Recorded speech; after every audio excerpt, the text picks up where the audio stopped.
ದಕ್ಷಿಣ ಕಾಶಿ ಎಂದೇ ಪ್ರಖ್ಯಾತವಾಗಿರುವ ಕಾಸರಗೋಡಿನ ತೃಕನಾಡ್ ಸಮುದ್ರ ಕಿನಾರೆ ಈ ವರ್ಷವೂ ಕಳೆಗಟ್ಟಿದ ಆಟಿ ಅಮಾವಾಸ್ಯೆ ಪಿತೃ ತರ್ಪಣದ ಧಾರ್ಮಿಕ ವೈಭವ. ಈ ಬಗೆಗಿನ ಒಂದು ಸ್ಟೋರಿ ಇಲ್ಲಿದೆ ನೋಡಿ.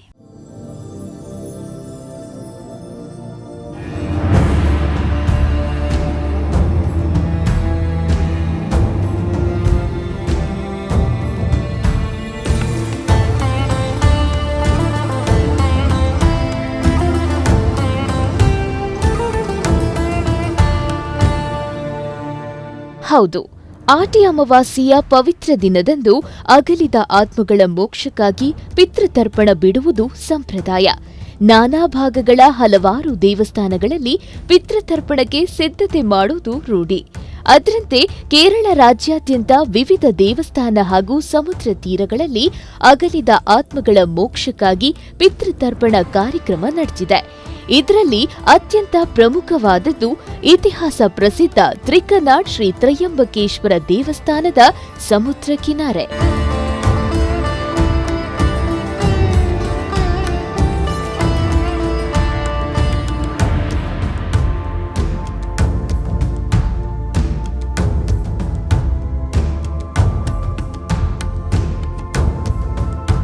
ದಕ್ಷಿಣದ ಕಾಶಿ ಎಂದೇ ಗುರುತಿಸಿಕೊಂಡಿರುವ ಈ ಕ್ಷೇತ್ರದಲ್ಲಿ ಆಟಿ ಅಮಾವಾಸ್ಯೆಯ ದಿನ ನಸುಕಿನಿಂದಲೇ ಸಾವಿರಾರು ಸಂಖ್ಯೆಯಲ್ಲಿ ಭಕ್ತರು ಹರಿದು ಬರ್ತಾರೆ. ಅರಬ್ಬಿ ಸಮುದ್ರದ ಅಲೆಗಳ ನಿನಾದದ ನಡುವೆ ಸಾವಿರಾರು ಭಕ್ತಾದಿಗಳು ತಮ್ಮ ಪೂರ್ವಜರನ್ನ ಸ್ಮರಿಸಿ ಪುಣ್ಯೋದಕದೊಂದಿಗೆ ತರ್ಪಣ ಅರ್ಪಿಸಿ ಧನ್ಯತೆ ಪಡೆಯುವ ಈ ಜಾಗಕ್ಕೆ ಕೇರಳ, ಕರ್ನಾಟಕ ಹಾಗೂ ತಮಿಳುನಾಡಿನ ವಿವಿಧ ಭಾಗಗಳಿಂದ ಭಕ್ತಾದಿಗಳು ಆಗಮಿಸುತ್ತಾರೆ.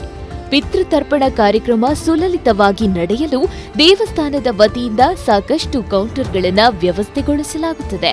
ಹಲವು ಮಂದಿ ಪ್ರಖ್ಯಾತ ಪುರೋಹಿತರು ಧಾರ್ಮಿಕ ವಿಧಿವಿಧಾನಗಳನ್ನು ನೆರವೇರಿಸಿಕೊಡ್ತಾರೆ. ಈ ಬಾರಿಯೂ ಕೂಡ ಅತ್ಯಧಿಕ ಸಂಖ್ಯೆಯಲ್ಲಿ ಜನ ಸೇರಿದ್ದು ಸುಲಲಿತವಾಗಿ ಕಾರ್ಯಗಳು ನಡೆದಿವೆ ಎನ್ನುತ್ತಾರೆ ದೇವಸ್ಥಾನದ ಸಿಬ್ಬಂದಿ.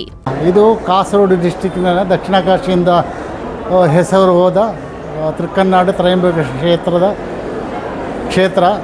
ಇಲ್ಲಿ ಕರ್ಕಡ ಬಾಹುಬಲಿ ಮತ್ತು ಕರ್ಕಡದಲ್ಲಿ ಅಮಾವಾಸ್ಯೆ ದಿನ ಸಾವಿರಗಟ್ಟಲೆ ಜನ ಬರ್ತಾರೆ. ಅಲ್ಲಿ ಆಚೆ ಕ್ಯಾಲಿಕಟ್ಟಿಂದ ಈಚೆಗೆ ಬಂಟ್ವಾಳದಿಂದ ಎಲ್ಲ ಬರ್ತಾ ಇದ್ದಾರೆ. ಮತ್ತು ಇದು ವರ್ಷಕ್ಕೆ 3 ಸರ್ತಿ ಇರ್ತದೆ. ಒಂದು ಕುಂಭಮಾಸ ಬಾವು, ಮತ್ತೊಂದು ತುಲಾಮಾಸ ಬಾವು, ಹೀಗೆ ಜನ ಸೇರ್ತಾರೆ. ಇದು ಪಿತೃತರ್ಪಣ ಮಾಡಲಿಕ್ಕೆ ಫೇಮಸ್ ಆದ ಸ್ಥಳ. ಇಲ್ಲಿ ಬಂದ ಭಕ್ತ ಜನರಿಗೆಲ್ಲ ಹೊರಗೆ ಚಪ್ಪರ ಹಾಕಿ ಅಲ್ಲಿಂದ ನಾವು ಬಲಿತರ್ಪಣ ಮಾಡೋದು. ಆ ಕಡೆಯಲ್ಲಿ ಸಜ್ಜಿಗೆ ಇದು ಲಘು ಭಕ್ಷಣ ಕೊಡ್ತಾ ಇದ್ದಾರೆ. ಮತ್ತು ಇಲ್ಲಿ ಈ ದೇವಸ್ಥಾನದ ಕ್ಷೇತ್ರ ಆಘೋಷ ಕಮಿಟಿ, ವನಿತಾ ಕಮಿಟಿ, ಪೊಲೀಸ್ನವರು, ಇಲ್ಲಿಯ ಟ್ರಸ್ಟಿ ಬೋರ್ಡು, ಇಲ್ಲಿ ಜೀವನದವರು ಎಲ್ಲರೂ ಸೇರಿ ಸರಿಯಾಗಿ ಎಲ್ಲ ನಡೆಸ್ತಾ ಇದ್ದಾರೆ. ಇನ್ನು ಭಕ್ತರ ಸಂಖ್ಯೆ ಅಪಾರವಾಗಿದ್ರಿಂದ ಮತ್ತು ಸಮುದ್ರದಲ್ಲಿ ಅಲೆಗಳ ಅಬ್ಬರ ಹೆಚ್ಚಾಗಿದ್ರಿಂದ ಯಾವುದೇ ರೀತಿಯ ಅನಾಹುತ ಸಂಭವಿಸದಂತೆ ಮುನ್ನೆಚ್ಚರಿಕೆ ವಹಿಸಲಾಗಿತ್ತು. ಕೋಸ್ಟ್ ಗಾರ್ಡ್ ನೇತೃತ್ವದಲ್ಲಿ ಕೋಸ್ಟಲ್ ಪೊಲೀಸರು, ಸ್ಥಳೀಯ ಪೊಲೀಸರು ಹಾಗೂ ಮಹಿಳಾ ಪೊಲೀಸರು ಭದ್ರತೆ ಒದಗಿಸಿದ್ರು. ಸಮುದ್ರ ಸ್ನಾನ ಮಾಡುವವರ ಮೇಲೆ ಕಟ್ಟೆಚ್ಚರ ವಹಿಸಲಾಗಿ ಅಗ್ನಿಶಾಮಕ ദളವನ್ನು ಕೂಡ സ്ഥലದಲ್ಲಿ നിയോഗിಸಲಾಗಿತ್ತು എന്നുತ್ತಾರೆ സിಬ್ಬಂದಿ. ബലികർമ്മത്തിനായിട്ട് ഈ തൃക്കനാട് ക്ഷേത്രത്തിൽ വളരെയധികം ഈ ജനങ്ങൾ കൂടി വരികയാണ്.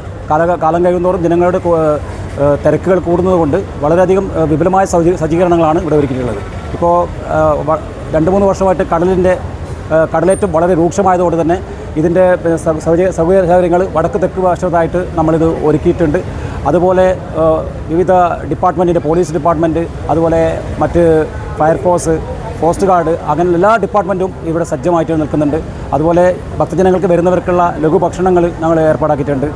അതുപോലെ ഇവിടെ വിവിധ ആരോഗ്യ മേഖലയിൽ നിന്ന് പ്രവർത്തിക്കുന്നവരും ഇവിടെ സജ്ജമാക്കിയിട്ടുണ്ട്. ഇപ്പോൾ ക്ഷേത്രത്തിൻ്റെ